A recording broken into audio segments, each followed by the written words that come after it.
তৈরি করেছি চাল কুমড়ো বা ছাঁচি কুমড়োর ছেঁচকি।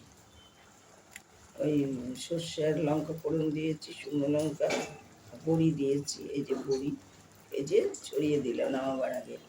আর দিলাম মিষ্টি, নুন দিয়ে মেখে রেখেছিলাম, জলটা বেরিয়ে গেছে। তারপর ফোড়ন দিয়ে দিয়েছি সর্ষে আর লঙ্কা, বড়ি ভেজে রেখেছিলাম, নামাবার আগে বড়িটা দিয়ে দিলাম, একটু মিষ্টি দিলাম, ব্যাস হলো। আর এটা করছি আমি ঘুগনি,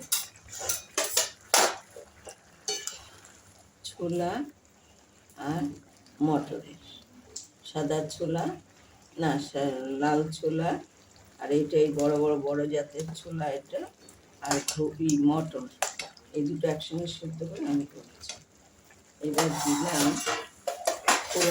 ফোড়নে দিয়েছি আমি জিরে ফোড়ন দিয়েছি, পেঁয়াজ দিয়েছি, পেঁয়াজ কুচো ভাজা ভাজা করে মশলা দিয়েছি, লঙ্কা, হলুদ, আদা বাটা আর সামান্য একটু ধনে দিয়ে দিয়েছি।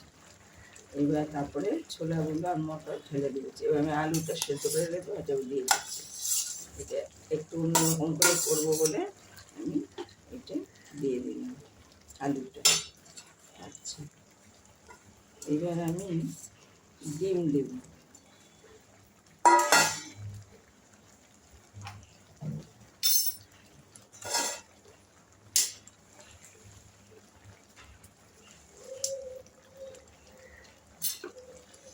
ডিমটা আমি একটু ঘুটে দিয়ে দিচ্ছি।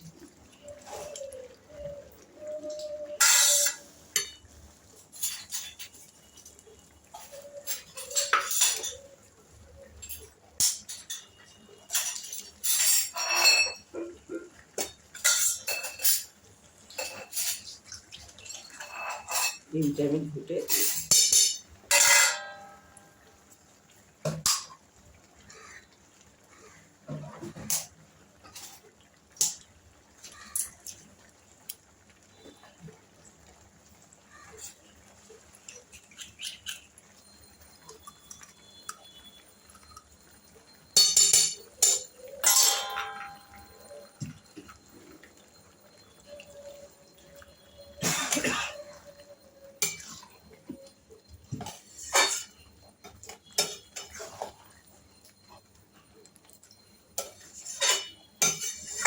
ডিম দিয়ে ছোলা মটর। আর আমি এবার দেব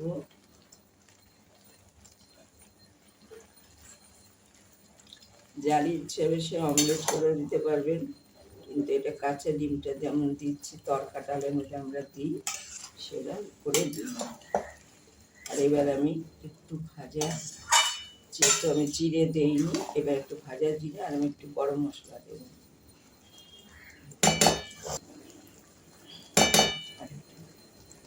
গরম মশলা,